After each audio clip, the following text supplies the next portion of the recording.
Hey guys, if you've been enjoying Esports Boom, please do us a favor, rate us on iTunes, 5 stars, or write a review. We would really appreciate it. Thank you.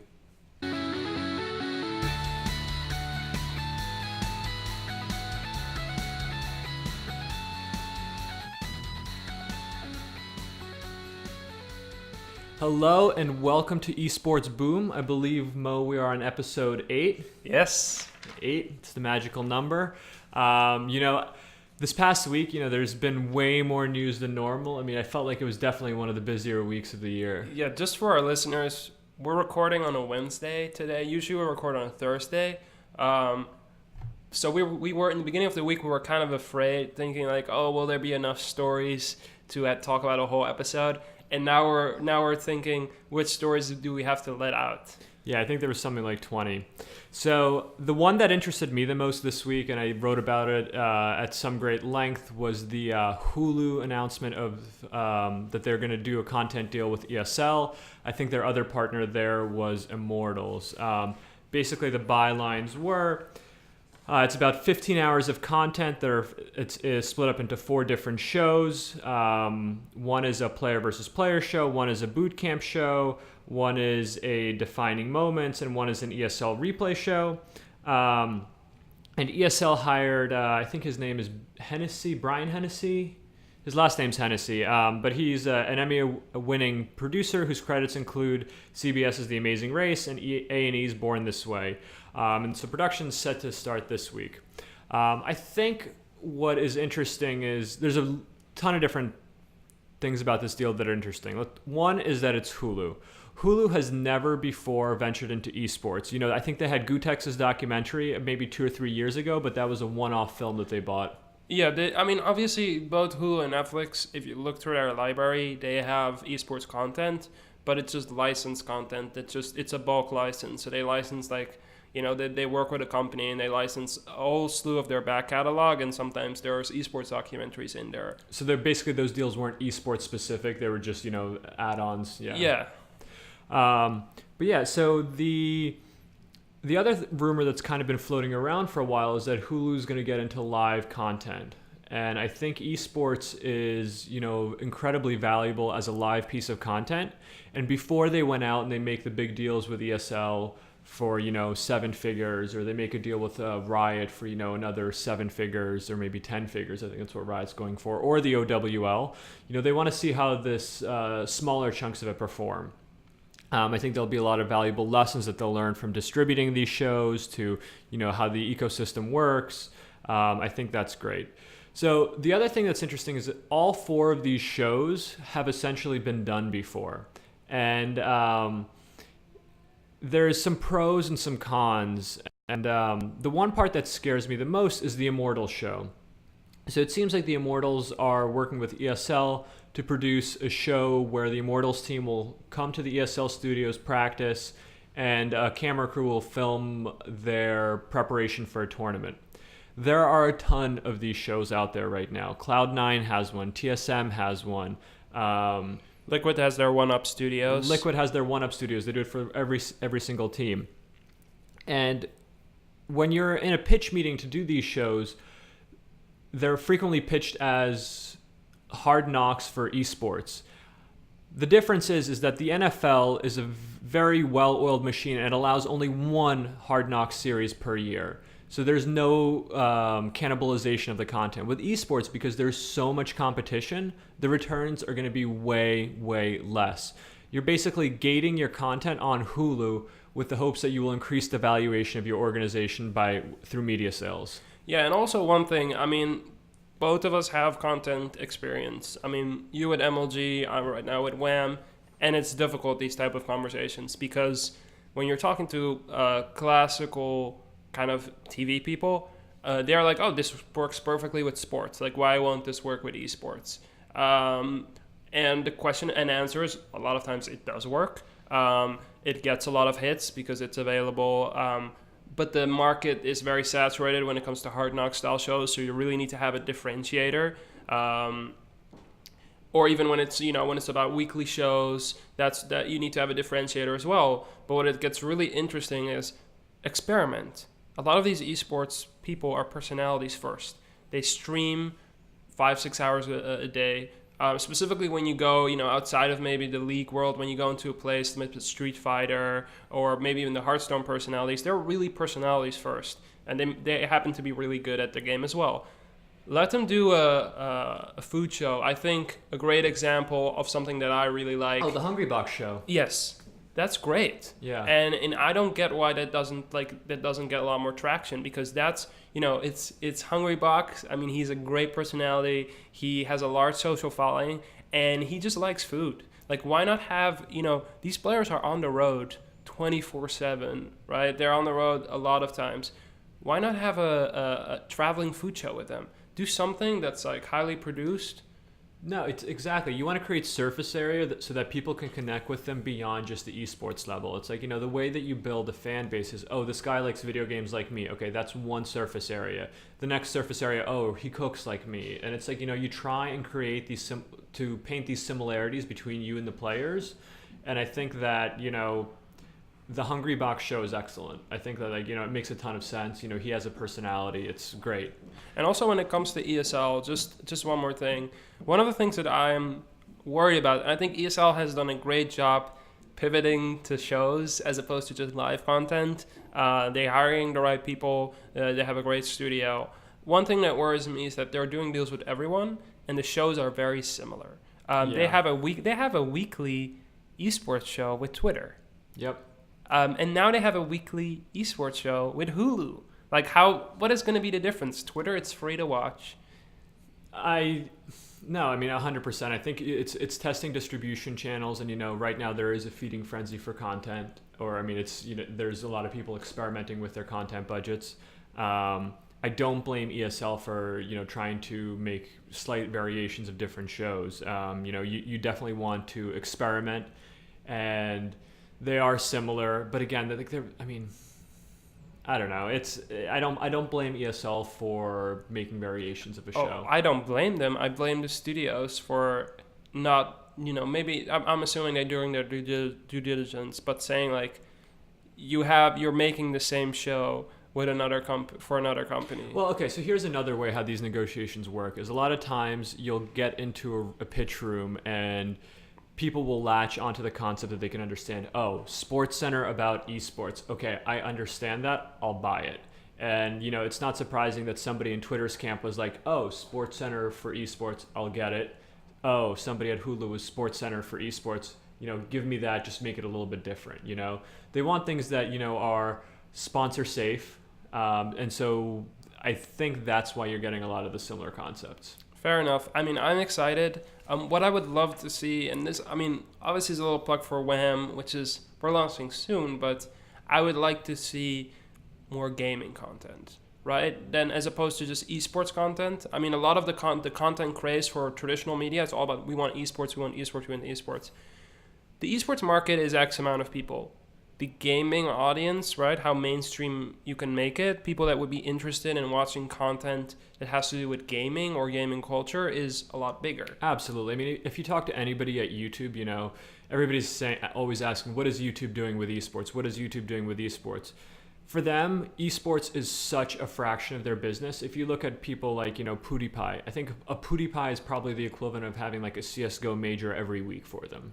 Yeah. So it's traditional TV isn't really getting it because it's very different because in traditional TV, sports, like traditional sports, gets more viewership than anything else. So for a lot of people, it doesn't really click in their head that the casual experience, even though gaming isn't the casual version of esports, but if you can say it that way, it gets way more viewership than the professional sports version. So it's an interesting development, and I'm excited to see how it goes through. Yeah. No, I'm just going to quickly run through the rest of these shows just as an outro. Defining Moments, I think, is going to be great. I think they're trying to do 30 for 30 for esports. I'm a little, it's going to be a little ESL biased just because, they're not going to get rights from MLG. They're not going to get rights from Evo to include stuff in their show. So, to call it esports is a little, I don't know. It's going to be the best of ESL show. And then the other one is the player versus player show, which I thought was funny because it's exactly like the NASL show that was filmed there 4 years ago. So again, it's like, it's all these concepts that have been done before, and they're trying to see how well they'll work out as packaged media deals. So I think that about wraps it up for the Hulu deal. And I think the other big news that that's outside of results is that analysts have downgraded Activision after quite a bit of time. And Mo, I think this leads more into your expertise. What are your thoughts on it? It's inevitable, these type of stories. Cowen, they reduced their rating for Activision Blizzard shares. Basically, what they're saying in a polite way is that Activision has done great. Activision is an amazing stock for the past couple years. They're saying we're seeing the Overwatch League primarily as a learning experience. So we're expecting Overwatch to lose money at least for the first 3, 4, 5 years. So if that means that you might lose money, or they're not going to lose money. I doubt Activision is going to lose money, but they won't make as much money as they projected to. Their growth of the company will be less than expected, and that will affect the stocks. So the value of the stocks is lower than it was before. The analysts they had a very good perception of Overwatch. It's a lot of money. It's a learning experience where we're not sure whether it's going to make money, whether it's going to be a success. If it's going to be a success, it'll be a success 5 years from now. But the stock market, for those of you who aren't that well versed, is really focused on the now. Like what is going to happen next year? What's going to happen in your next quarter? So as a result of this analyst downgrade, we already saw the shares of Activision Blizzard declined by 2.8%. I was talking actually in my office. There's a trading company not too far away, and they said that one of their best stocks investment that they've done, they sold too early, they said, was Activision. Mm-hmm. They're doing really, really well. It's just a matter of, how does the market trust the Overwatch League?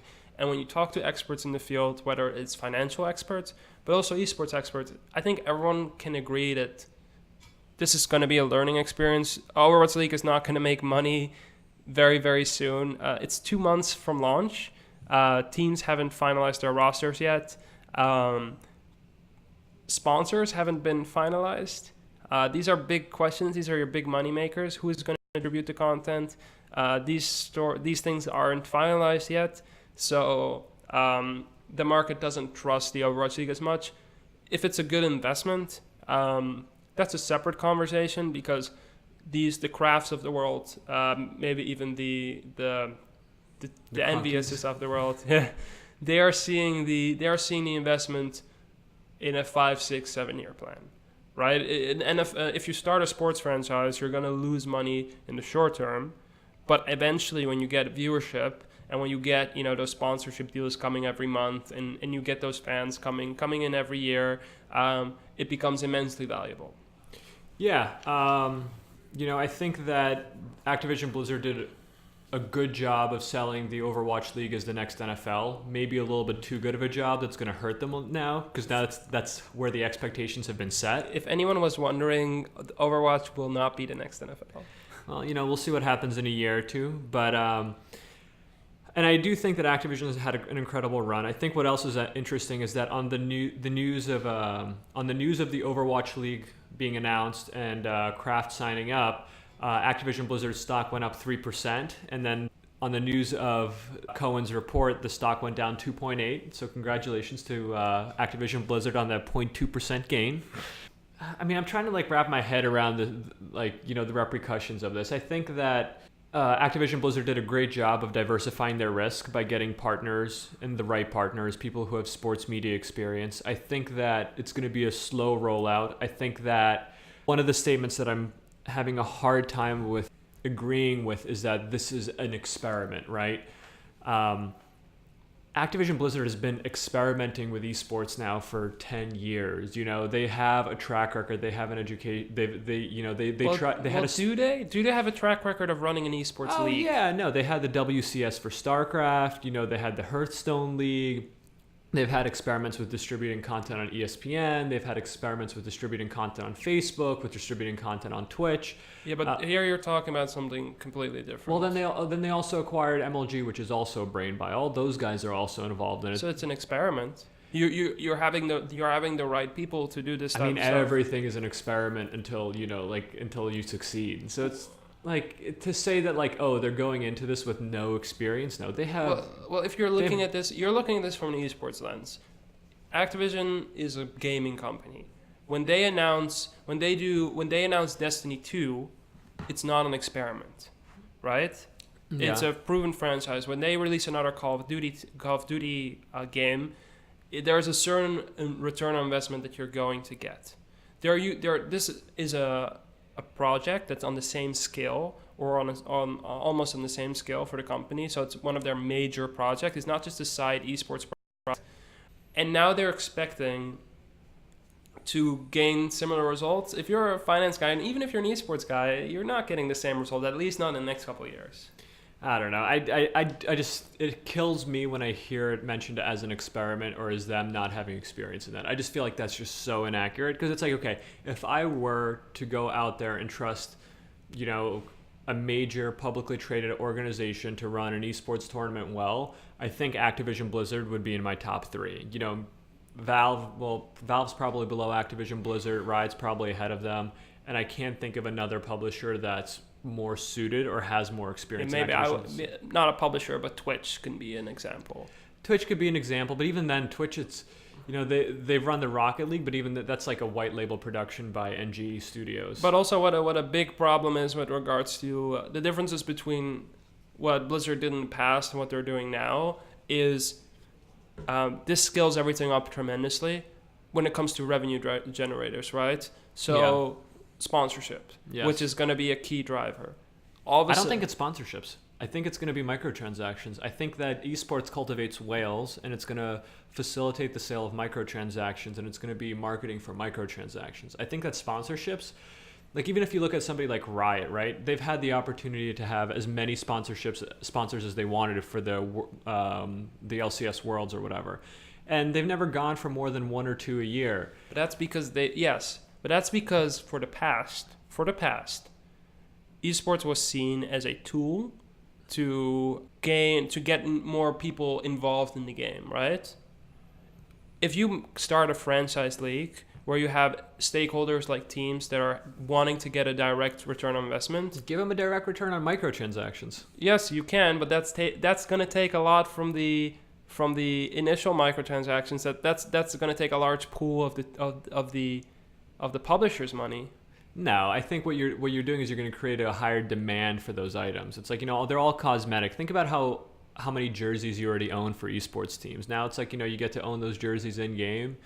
Yeah, I think that what a lot of people are placing their bet on is that it's going to be a sponsorship revenue generator or a broadcast rights revenue generator. I am short on both of those positions. I am long on microtransactions. I think that's where Activision Blizzard is going to make the majority of their money for the league. Okay. Well, we'll see. I am hesitant for the league in general, but I'm hoping to be proven wrong. And speaking about being proven wrong, I think it's a nice segue into our next Overwatch story. So earlier this week, Rogue, which was a top-tier Overwatch team, who had not yet secured I guess let's call it a sponsor for the main Overwatch League, put out a press release that they're going to be letting all of their players, they're going to be releasing all of their players.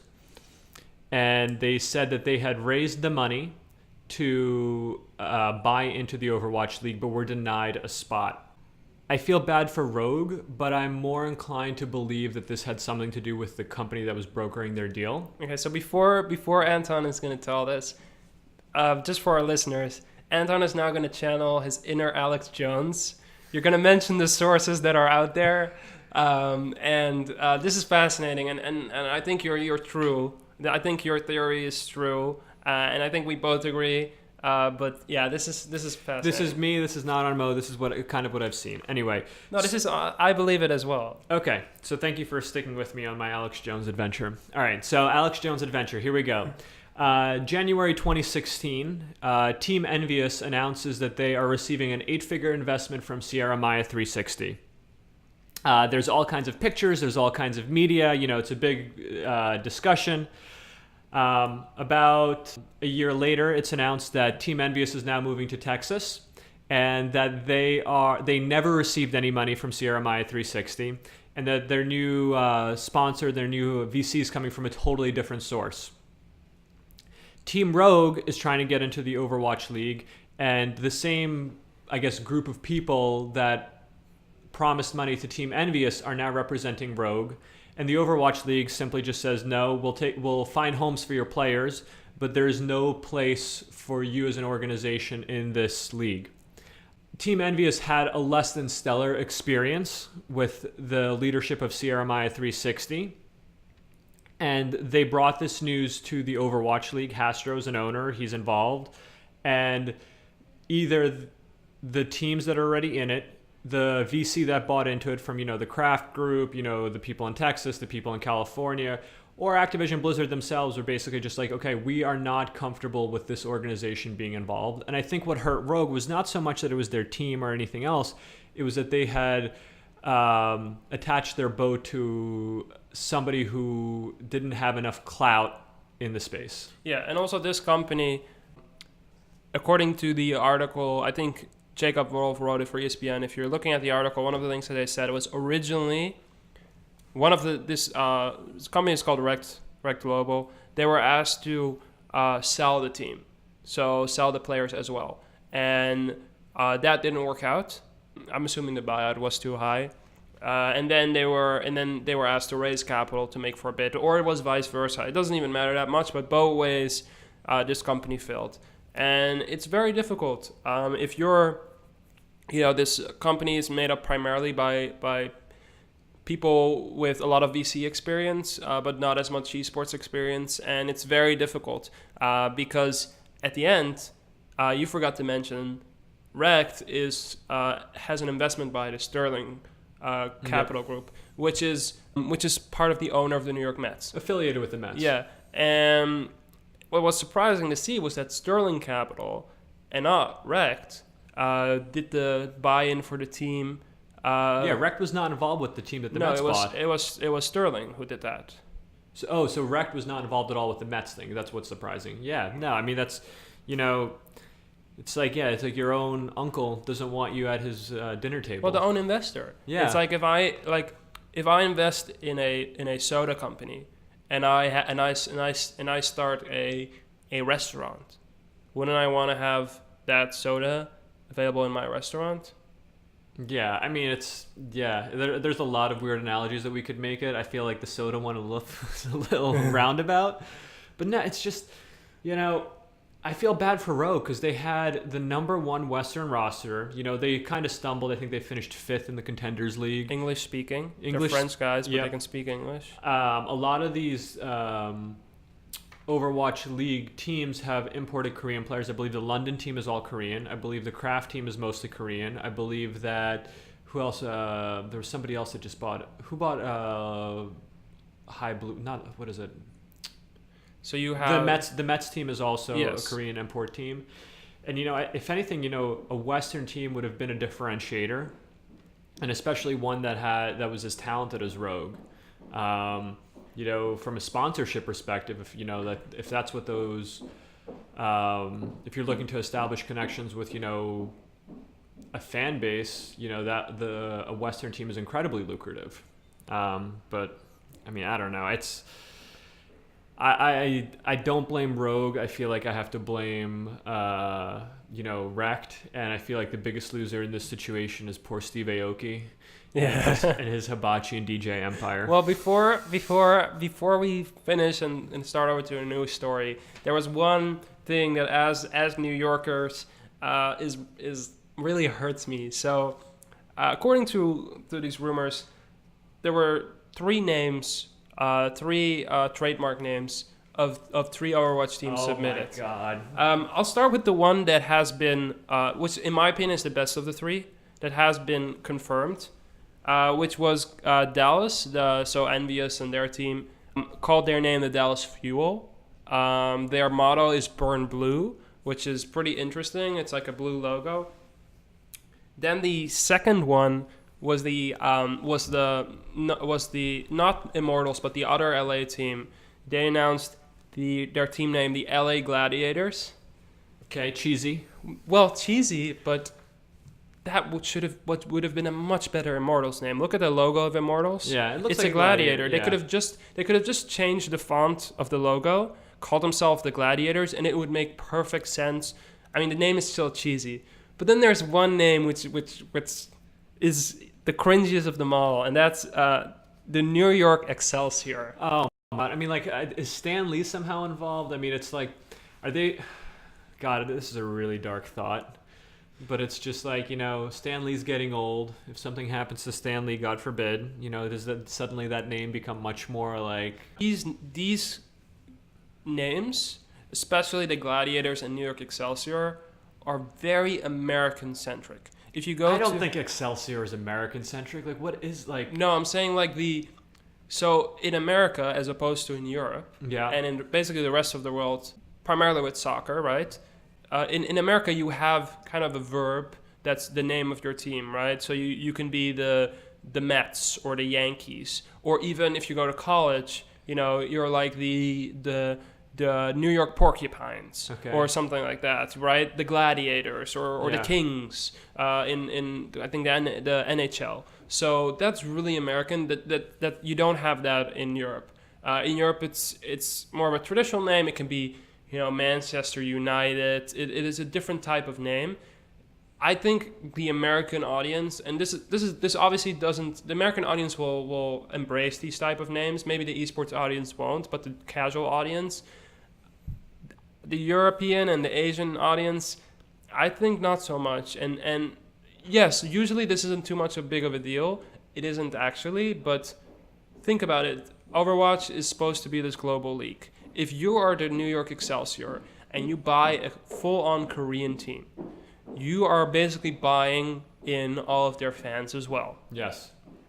Do a team name that they can feel connected to. Don't do a team name that makes them cringe. Right. No, absolutely. And the Excelsior. I feel it's just like somebody went out there and was like, they saw the New York Metropolitans and they saw the New York Knickerbockers, and their first reaction was, "Hold my beer." And that's how we ended up with the Excelsior. So moving away from Overwatch, one story that really caught my eye and was that ESL announces their first ever African championship. So this will be held in South Africa. It's presented by a company called Kwese, which is a entertainment company. They're doing some streaming and television company. It has a prize pool of 2 million or 1 million rand, which is about $73,000. And it features two tournaments, one being CSGO, the other one being Hearthstone. So this is interesting for a multitude of reasons. Number one, Africa, and particularly the middle and southern part of Africa. North Africa, obviously, with Morocco and Algeria, has had some esports activations, local scenes, but the middle and southern part of Africa has been notoriously underrepresented in esports. There are reasons for that, but it is that way. So this is great, having a big tournament in South Africa, probably the richest country, the country with, I'm assuming, the biggest esports presence in Africa. Yep. 55 million people. I just looked that up. And then, and then secondly, it features CSGO, which is obviously a big title, which is expected, which will have a big community. But secondly, it features Hearthstone, which is great for one big reason. It's a game that is available on mobile. When you're going into kind of poorer countries, particularly Africa, you see that a lot of the local populace, they tend to go directly to a smartphone, and they tend to not have a laptop or computer. Smartphones are available pretty cheap. It can do pretty much everything the computer or laptop can do. And like I said, it's a lot cheaper. So this is great. Hearthstone is a game that probably has can have an audience. And I think that has the potential of mobile esports, is because you have a much bigger potential audience to tap on, particularly in places where they don't have a $1,000 computer where they can play League of Legends on the highest quality, or where they can play Counter-Strike in good quality. No, absolutely. And I think the other thing that's commendable is that whoever is, kind of organizing this deal, they are focusing on an emerging economy. And if you take the 10-year approach, Africa, what's happened in Africa over the past 10 years economically has been nothing short of a miracle. The country, the whole continent is growing quickly. What's going to happen in another 10 years? I mean, look what happened in China from the 90s to now. China is, basically the second world superpower. And it would not be surprising to have an economy that strong emerge out of Africa as well. So yeah, go there, plant the seeds for esports, and then reap the rewards in 5 to 10 years. Yeah, and as esports is one of those sports, one of those activities that as the country and grows more resourceful, they will be able to play more of esports. Yeah. So it's a long-term bet, perfectly. No, absolutely. And I think the other corollary to this is that ESL from last year had a deal in place with Kwese for TV distribution. So, I think that Kwese saw the results of, this is how well a CSGO ESL major does, on our distribution channels, and they're like, okay, now we want to make something that's, a little bit more endemic to our audience. Yeah, and it grows an audience, right? If more people show up to this event, all the better. No, totally. The other major story that we wanted to talk about was that Unikorn is making waves. Unikorn was a esports gambling service that we've spoken about before. To their credit, they've stayed within the letter of the law. They've focused on primarily Australia and the UK. And they had two major things that happened this week. Right now, they're in the middle of an ICO that's going pretty successfully.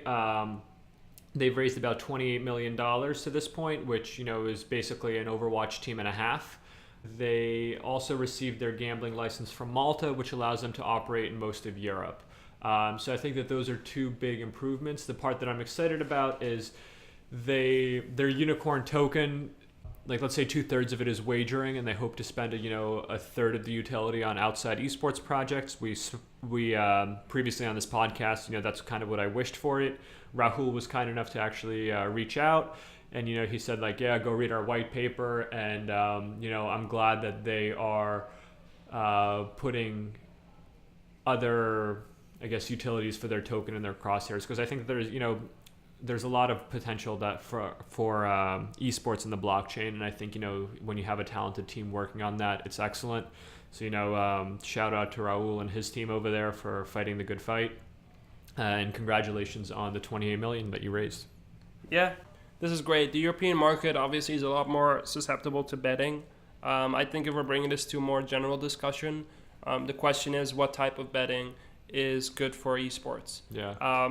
The traditional kind of the score or what is the particular moment that this will happen is not the type of betting that the esports fan is looking for, especially the more casual fan. So it will be surprising and will be interesting to see what type of betting approach Unikorn will take. But if any betting company is suitable to do this, it's Unikorn. So were there any other stories that interested you this week? So there was one story which got released today by our mutual friend Ben Fisher. Oh, I think I know this. I saw this tweet earlier today. So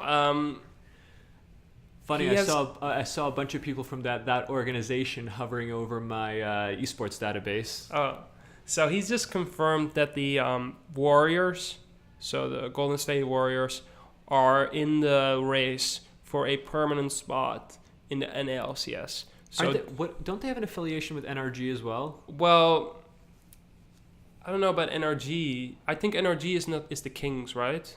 Oh, that's right. But the important thing to remember is that this is the Warriors enterprise. Yep. This is not Liquid / Axiomatic, which includes some owners of the Golden State Warriors. Okay. So this is going to be interesting. I mean, if Liquid is one of those names that you're kind of expecting them to be in the NALCS. Yep. They're one of the legacy teams. I feel like, they've never done wrong by LCS, so I think that they're easily going to make it in. It's interesting to see, is this type of a two-way bet from the owners from the owners of the Golden State Warriors, or is it just the team itself saying, screw the fact that you own another team, we want to get into there. And more importantly, what if in theory the Golden State Warriors and Team Liquid both end up in the NALCS and they play against each other? That's a conflict of interest. And the LCS has a rule where a single owner cannot own two teams. Because if you remember a couple of years ago, Alex Garfield, owned, I think, 2 or 3 different teams in the LCS, and they made him divest of his stake in one of them. So I think that's going to be interesting. I think that the other one that's, if some part of the Golden State organization saw the returns that, or the press, or the value that the other owners were getting from Team Liquid, and they were like, okay, we need to buy in, go in for seconds, get more. So I think that's it speaks to esports' value. I'm excited to see that it's the Warriors. I think that what they've done with that franchise in basketball is incredible. I think that we've touched upon it multiple times, that the NBA is incredible at social media, that they get platform distribution. Great. I'm happy that, you have an organization like the Warriors that's showing interest in the LCS. Yeah, and it's also one of the things that's interesting is that basketball, there will be basketball teams in the NALCS, whether it's directly or indirectly. So Dignitas, obviously, with the 76ers, Axiomatic, and Team Liquid with some co-owners of the Golden State Warriors, and maybe even Misfits, possibly, with the Heat. Those type of expertise, I'm assuming if Liquid gets into the NALCS, that Ted Leonis' team at Monumental Sports, with their expertise of distribution and social media, will obviously use some of their team for Liquid's synergy. Yeah. So that is great. I mean, I want as many talented people involved in the space. I'm more excited about something like a Liquid that's a combination of the best of both. You have obviously the people that know esports and league are running it, but then they have these resources that they can pull from, as opposed to a Golden State Warriors that just buys a team and then later on has to figure out how to actually run a franchise. Yeah, no, 100%. I think the other big news that was coming from the West Coast this week was they had the unveiling of the Blizzard Arena. Did you get a chance to look at any of those pictures? So I looked at it. It's a beautiful arena. Yeah. The size, I think, 500 people? I think it was more than that. I think it was like 1,200. 1,200? Okay. So I wasn't sure. Yeah, I think this size, anything from between 500 to 1,000, 1,200 is great. There's 4 stages, I believe, too. Oh, so maybe it's total 1,200. Yeah. Maybe the main stage is 500. Yeah. It's a good approach from Blizzard because they, rather than going to a different stadium or to a production studio, they own their own space, which gives them the opportunity to get revenue from it, especially with something like the Overwatch League. I mean, it's going to be busy throughout the year. There's a Blizzard, a big Hearthstone tournament coming up. It's a great way to sell tickets, to gain extra revenue, to own your own production, which cuts down costs. And improves quality. Yeah, I'm excited. I think I saw Contenders. Unfortunately, not that high of a number, which kind of is scary. Yeah, I saw a lot of that people going around. What was that? It was 20,000 CCU, and they were basically saying, what was the mathematics on that they said? It was $1,000 per Overwatch fan or something? Yeah, something like that. So it's I mean, that's I think what kind of kick-started some of the discussion with the analysts. That's a whole different discussion, whether that's how they're going to improve that. But the production quality in Contenders was really good. And to give a compliment to Blizzard, the viewability of the Overwatch League, of the Overwatch Contenders, was so much better than the Overwatch World Cup a couple months earlier. Yeah, no, they've been improving the product. I mean, I think the other big news was that, Alchemist went there full time. He's been sending them notes for a while. He has experience of producing E-League. He did an incredible job for their show. I think Corey Dunn is now over at E-League with directing there. But yeah, no, good move from Blizzard. So we've seen a lot of big victories come out of the Overwatch League, except for their downgrade. But on another kind of a down note, we saw a major player exit from the EULCS. Mo, I think you were following this story pretty closely. Yeah, so PSG, Paris Saint-Germain, a professional soccer team, France's biggest soccer team, they announced officially that they're running out of League of Legends. They're exiting the They're EULCS. exiting the LCS, exactly. And they, kind of the person that was running it, Yellow Star, a former Fnatic player, he's leaving. And it's interesting because they mentioned things like that. They don't see a big future for them. And it's kind of what other teams have been saying this week. So we had, I think, H2K released a letter. Ninjas in Pajamas also released a letter. They're just saying... Unicorns of Love. Unicorns of Love. They all came out saying this isn't a healthy situation, especially now that the NALCS is getting franchised. The EULCS, it's been a loss leader for us for years. We're not making money. Please do something. G2, I think, is in phase 2 of the NALCS selection process. They're trying to run. I mean, I think every EULCS team has at least applied for it. Yeah. Yeah, and it's interesting because the NALCS is going to be very lucrative if it goes well. The EULCS is going to be a loss leader. They moved away from what they did before with the 25 teams or 4 different regions. They're going to keep on having it the same way it's now, but they're going to up the price, the money that they're giving each team, the stipend, exactly, from 350,000, I think, dollars or euros to $500,000, which definitely helps, but a lot of these teams lose $1 million a year running this team. So it's a bandage. It's not a solution. If you're losing $1 million a year and you're getting $100,000 more a year, that's still $900,000 a year you're losing. And especially if the NALCS is getting franchised, if you're getting sponsorship deals and you're getting revenue from that, if you're getting maybe in-game items, revenue share, you can pay a lot more for the best juggler in Europe. Yeah. And they're saying Fnatic might get to the point where they're saying, we want to pay our players X, but they can go to the Golden State Warriors and get 2X or 3X. Yeah. Like, we can't afford. One thing that popped up in my mind, and I would love to hear your opinion, do you think they should franchise the EULCS as well? Yeah, I think that one of the, the thesis for the EULCS was let's make the EULCS as similar as we can to the soccer culture, right? That's in Europe, the model there. And I think that the soccer culture in Europe has kind of succeeded because, you never had a sport that was as popular as soccer that took the franchising model. And I think what this kind of displays is that from a business standpoint, the franchising model is much more competitive than a relegation system. Well, a franchising model is very competitive and very financially viable when you're talking about a limited market, right?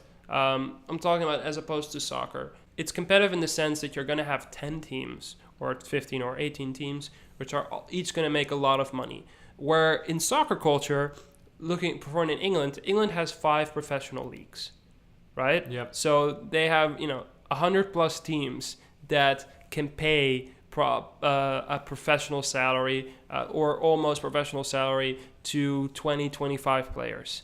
Why is that? Because when you go to the 4th division in England and you go to your local team, there are 10,000 people or 10,000 people sitting in the stands every week. Yeah. So you have this money coming in. In League of Legends, if you're moving away from 10 teams to 25 teams, viewership, which is your butts in the seats, right, is going to take a tremendous hit. Absolutely, yeah. And it's not enough to sustain these teams.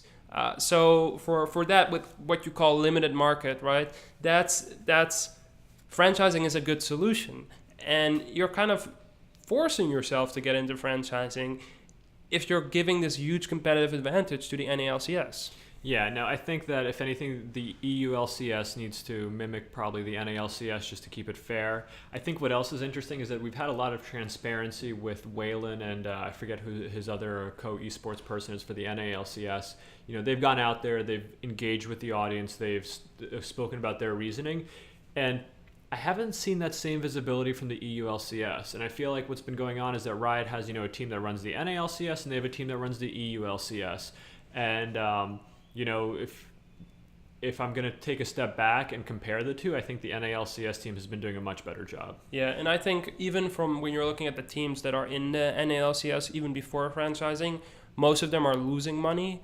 And this is not based on conversations or looking at their books, but I think it's a solid guess, at least, to say that they're not losing as much as the EULCS teams. I think the money that they can get in with sponsorships is it's a lot easier to sell in America than it is in Europe. Yeah, everybody speaks one language. It's 300 million. It's the world's largest economy. There's a lot of reasons why I think the NA region's more lucrative and easier to operate in. So just to end our podcast, I think you, Edton, had an interesting new segment that you wanted to introduce. Yeah, so I've been kind of going up and down old esports stories and taking a look at what's happened in September, and I have five stories and a lesson with each one that I think would be great for that our listeners might find interesting. So we're going to start with 5 and then work our way up to 1. So starting with 5, in 2011, EA announced a $1.6 million Battlefield 3 tournament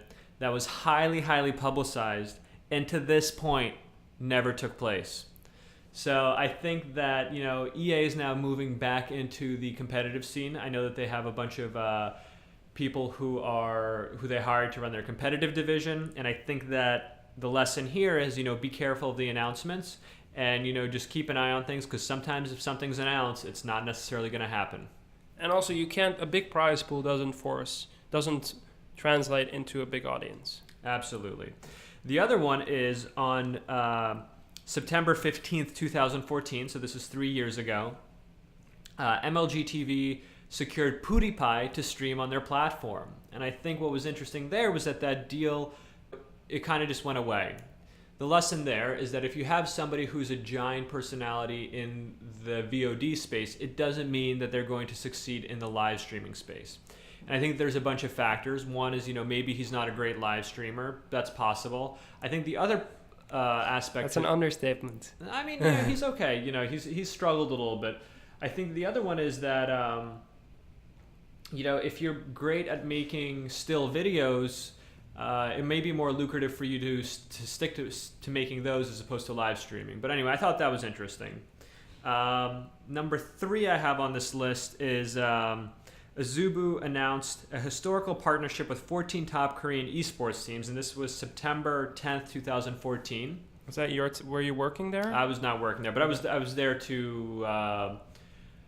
they were still streaming there when I worked there. The deal wasn't announced. And I think that one was interesting because it kind of paints the difference between how KESPA treats their players and how Western teams treat their players. And what you're seeing in the Western world right now is the EULCS is struggling with being able to fulfill the hopes of their players in terms of salary requests. Basically, the player salaries are rising faster than teams can keep up with them.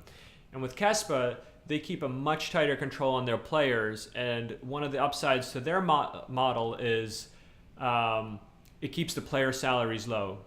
And I think that that's kind of a lesson there. Well, a big upside of kind of having a KESPA, which is a big hurdle for North American esports teams, is the fact that you can't negotiate deals that go throughout a whole group of esports teams. Now you're trying to get with Wesa, you're getting some of it, right? But let's say I'm a video game creator, and I want to have a game called Esports Manager, and I'm a brand, and I want to do a sponsorship deal with all esports teams in a certain place. If it's the NFL and you have NFL Manager, you go to the NFL or you go to the NFL Players Association, they negotiate a deal, and then all the teams get equal kickback. Well, if you want to do this in esports, it is impossible. You have to go to each separate team. Each team will, can you even pay a team before you go to another team? Because if I pay Team Liquid and I get Splice on board, But then I go to Cloud9 and they're like, no way. Now all of a sudden I've paid 2 teams or I have 2 teams under contract and I can't make my product or I can't do my branding complete. Yeah. So that's a big hurdle block for esports. No, I think we're talking about audience cannibalization, and it's, I think esports suffers from that and the lack of collective bargaining, cohesive vision. So that was number 3, lessons along the way. I think another one, this was in 2016. So only a year ago, so this is how quickly things change. Yahoo and Riot teamed up to deliver the U-LOL college event. And I think this was kind of at the tail end of Yahoo's experiment with esports. And, I guess they were experimenting with creating journalism content, and then they were experimenting with creating live events. And the terms that I guess Riot proposed to them were not enough to fulfill the necessities and to make up the cost of the operation. I think what else was interesting was that Yahoo, another one of their big successes was that they secured General Mills as their sponsor, and we haven't seen General Mills return to the esports space. So that's interesting. Finally, in 2007, so this is 10 years ago, this was during the last esports bubble, on September 12th, 2007, WSVG was declared dead. And what that was a company that raised somewhere in the neighborhood of $30 million. And there was a lot of hype. And even the week before this announcement, they announced that they secured a distribution deal with CBS. And then they just disappeared. And I think what's important is, as much as you're seeing these companies raise massive amounts of money and all this fuzzy PR that comes out, they can disappear overnight. And I think that we haven't been through that period in a while. I think that with every investment, 90% or more fail. And I think we're going to start seeing a lot of these people just, kick the bucket and disappear. And I think that's a lesson that we should all take away from WSVG. I mean, yes. I mean, that was great. And there are so many lessons to learn in the history of esports. And if you don't learn from your past, you're doomed to fail, right? Yeah. So thank you guys. As usual, you can find us on iTunes. Please, if you can, rate us. It'll help us tremendously. You can find us on Stitcher, on YouTube, and hopefully in a week from now on Google Play. This was our 8th episode, and we'll see you next week. Thank you.